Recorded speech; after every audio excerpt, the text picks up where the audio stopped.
ओम श्री गणेशाय नमः। ओम नमः शिवाय। आप सभी को सावन की इस शिवरात्रि की बहुत बहुत शुभकामनाएं।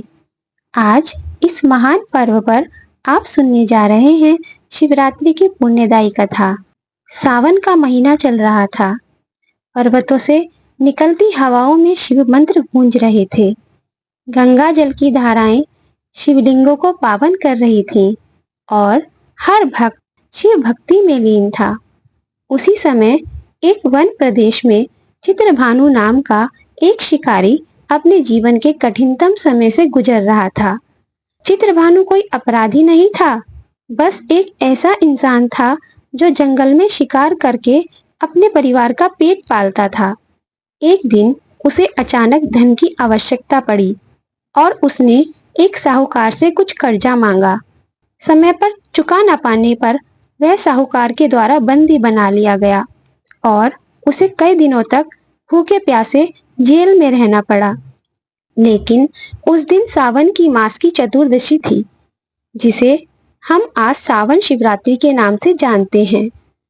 शाम होते ही साहूकार ने दया करके उसे एक रात का समय दिया और कहा कि यदि वह कल सूरज निकलने से पहले कर्ज चुका दे तो वह उसे क्षमा कर देगा। फिर वह शिकारी वहां से निकलकर जंगल की ओर भागा। उस दिन वह भूखा था, थका हुआ और प्यास से व्याकुल था। रात का अंधकार गहराता जा रहा था, इसलिए वह एक ऊंचे बेल वृक्ष पर चढ़कर छिप गया ताकि वह शिकार कर सके। लेकिन वह नहीं जानता था कि उसी वृक्ष के नीचे एक शिवलिंग स्थापित था, जो वर्षों से वहां निवास कर रहे ऋषि मुनियों की श्रद्धा का प्रतीक था। शिकारी जैसे ही शाखाएं तोड़ता और नीचे गिराता तो बेलपत्र सीधे उस शिवलिंग पर गिरते। इस तरह बेलपत्र अर्पण, जल की बूंदें और रात्रि का उपवास, ये तीनों मिलकर अनजाने में ही एक पूर्ण शिवरात्रि व्रत का निर्माण कर रहे थे। यह सब उसकी आत्मा की अज्ञान अवस्था में भी हो रहा था, क्योंकि शिव के लिए भक्ति की सच्चाई मन से होती है, किसी रीति रिवाज से नहीं। थोड़ी देर में एक गर्भवती हिरनी वहां पानी पीने आई। शिकारी ने धनुष उठाया और तीर साधा, लेकिन उसी समय कुछ और बेलपत्र उसके हाथ से छूटकर फिर शिवलिंग पर अर्पित हो गए। उस हिरनी ने विनती की, हे मनुष्य, मैं मां बनने वाली हूँ, मुझे अभी जीवन दान दे दो।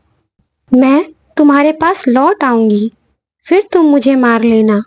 यह सुनकर चित्रभानु के भीतर कुछ कांपा। वह रुक गया और उसने उसे जाने दिया। कुछ देर बाद दूसरी हिरनी भी वहां आई, जो प्रेम की तृष्णा में अपने हिरन को ढूंढ रही थी।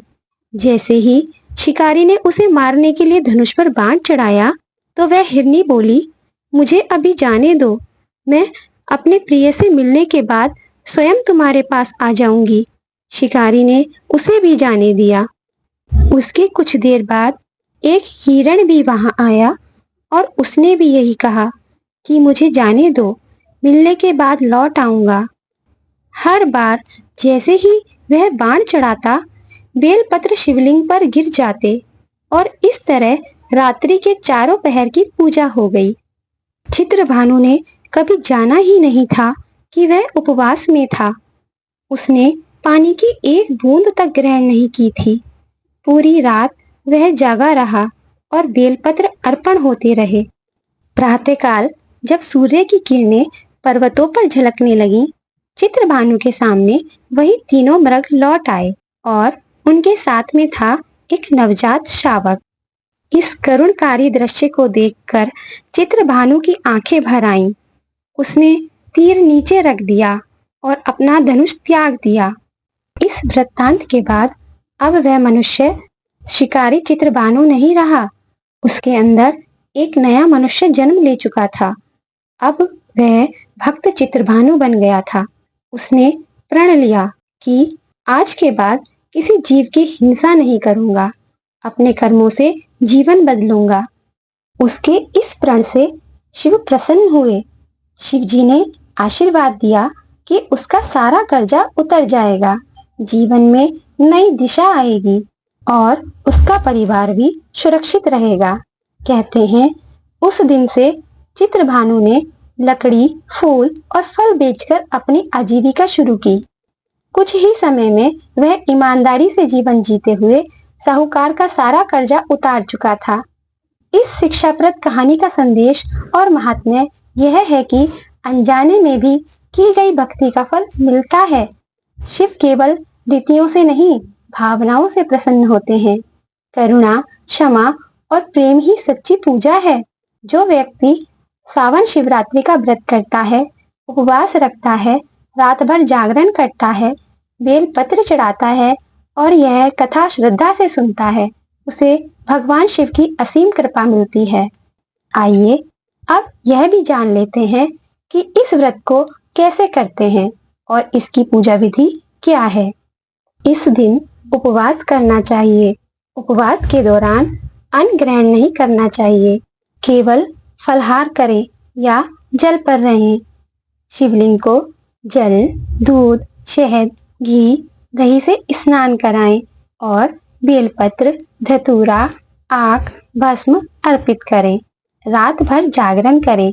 जागरण के समय शिव चालीसा, रुद्राष्टक, शिव पंचाक्षर मंत्र, ओम नमः शिवाय का जाप करें। शिवरात्रि कथा का श्रवण करें, जैसे कि शिकारी चित्रभानु की कथा जो हमने आपको अभी सुनाई है। सावन शिवरात्रि केवल व्रत नहीं, एक आत्म शुद्धि की रात्रि है। यह एक वह क्षण है जब एक हिंसक शिकारी भी भगवान शिव का प्रिय भक्त बन सकता है, केवल करुणा, संयम और भक्ति के माध्यम से। शिव कहते हैं, मुझे भाव से भजो, मैं वही प्रकट हो जाता हूँ। सावन की शिवरात्रि पर अर्पण किया गया एक भी बेलपत्र वर्षों के पापों का नाश कर सकता है।